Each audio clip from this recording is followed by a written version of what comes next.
আচ্ছা, চলুন সরাসরি শুরু করা যাক। আজকের এই বিশ্লেষণে আমরা এমন একটা বিষয় নিয়ে কথা বলতে যাচ্ছি যা আক্ষরিক অর্থেই সিনেমার পর্দার ভয়কে একদম বাস্তব দুনিয়ার আতঙ্কের সাথে মিলিয়ে দেয়। ২০০২ সালে মুক্তি পাওয়া বলিউডের সেই আইকনিক সিনেমা রাজের কথা তো আমরা সবাই জানি, তাই না? সিনেমাটা কতটা সুপার হিট হয়েছিল তা তো সবারই জানা। কিন্তু এই সিনেমার পর্দায় ফুটে ওঠা ভয়ের পেছনে যে আসলে কিছু হাড়হিম করা সত্যিকারের অতিপ্রাকৃত ঘটনা জড়িয়ে আছে সেটা বোধহয় অনেকেই জানেন না।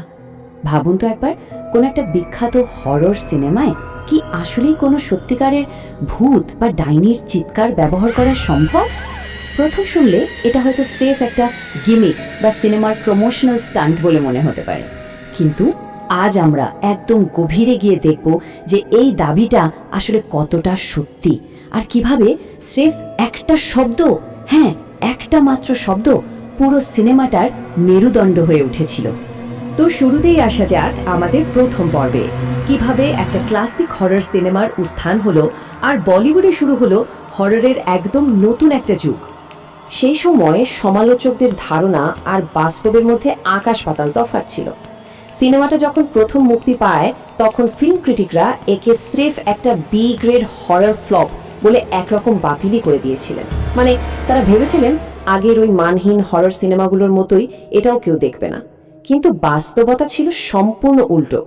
ডিনো মোরিয়া, বিপাশা বসু আর বিশেষ করে আশুতোষ রানার সেই ভয়ঙ্কর, নিখুঁত আর অনবদ্য অভিনয়ের কারণে সিনেমাটা রীতিমতো বক্স অফিসে ঝড় তোলে। ভাবা যায় এটা ছিল ২০০২ সালের দ্বিতীয় সর্বোচ্চ আয়কারী সিনেমা। আর এই একটা মাত্র সিনেমা কিভাবে পুরো বলিউডের হরর জনরাকে যেন ম্যাজিকের মতো পুনরুজ্জীবিত করেছিল সেটা সত্যি অভাবনীয়।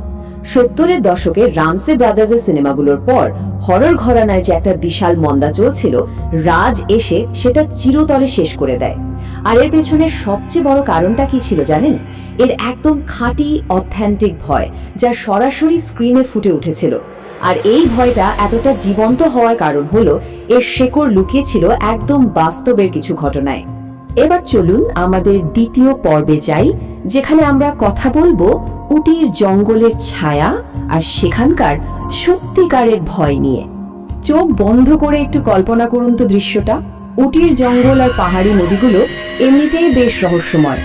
রাতের বেলা নদী থেকে ওঠা বাষ্প পুরো জঙ্গলকে এমন ভাবে ঘন কুয়াশায় ঢেকে দিত যেটা দেখতে রীতিমতো মেঘের মতো লাগতো।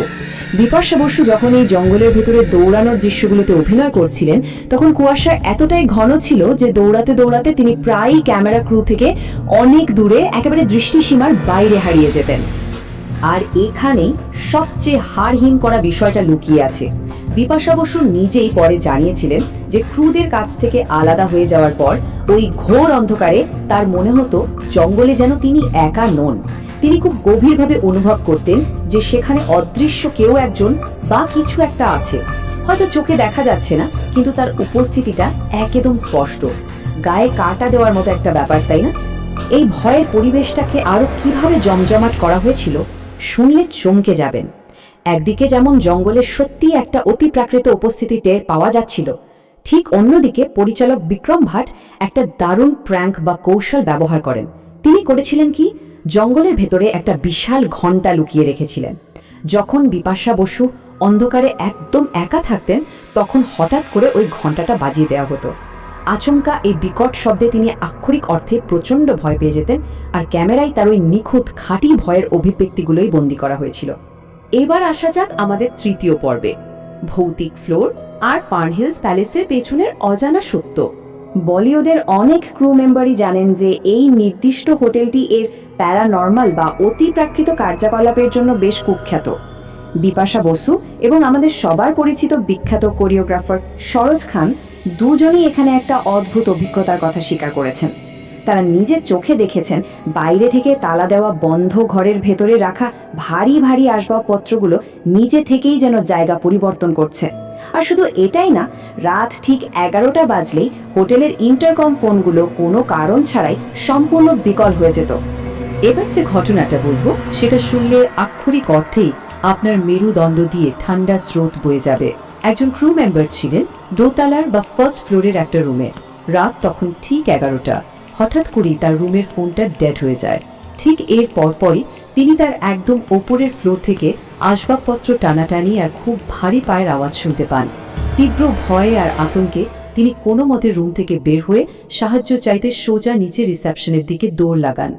কিন্তু নিচে রিসেপশনে গিয়ে তিনি যখন হাঁপাতে হাঁপাতে উপরে ফ্লোরের ওই ভয়ঙ্কর শব্দগুলোর কথা জানান, তখন রিসেপশনিস্ট তাকে এমন একটা কথা বলেন যেটা শোনার জন্য তিনি বা পৃথিবীর কেউই আসলে প্রস্তুত ছিল না। রিসেপশনিস্ট খুব শান্ত গলায় বলেন, স্যার, এই হোটেলে তো একটাই ফ্লোর, একটু ভাবুন তো অবস্থাটা। এটা যে কতটা ভয়ঙ্কর একটা মুহূর্ত তা বলে বোঝানো কঠিন। ওই ক্রু মেম্বারটি যখন বাইরে এসে ওপরে তাকালেন, তিনি দেখলেন দোতলার ওপরে আর কিচ্ছু নেই, শুধু খোলা রাতের আকাশ। অথচ দিনের বেলায় এই প্রাসাদের অনেকগুলো তলা খুব পরিষ্কার দেখা যায়।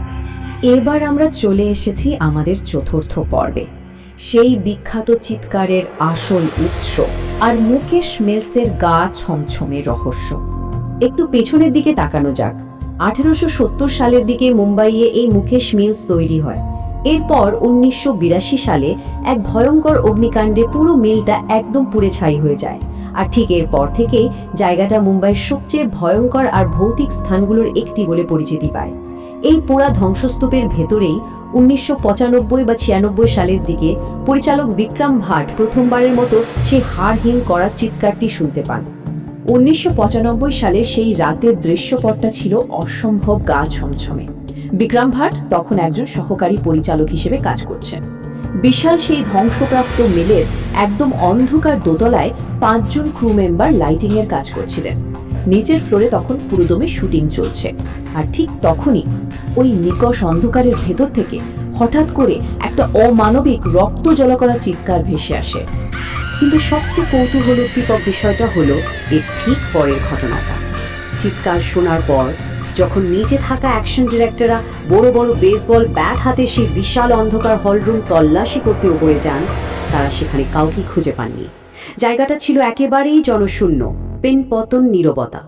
তখন তারা সেখানকার লোকাল পাহারাদারকে ডাকেন, আর সেই পাহারাদার এসে খুব স্বাভাবিক ভঙ্গিতে একটা ভয়ঙ্কর সত্য প্রকাশ করেন। তিনি জানান 1982 সালের সেই অগ্নিকাণ্ডের পর থেকে প্রতি রাতে ঠিক ওই একই জায়গায় একজন ডাইনি বা অশুভ আত্মা নাকি এভাবে চিৎকার করে।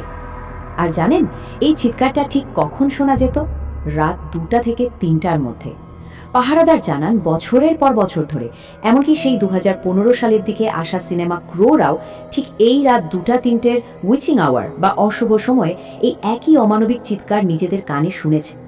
আমাদের শেষ পর্ব, পর্ব 5, দুঃস্বপ্নের পুনর্নির্মাণ এবং রাজ সিনেমার লেগেসি।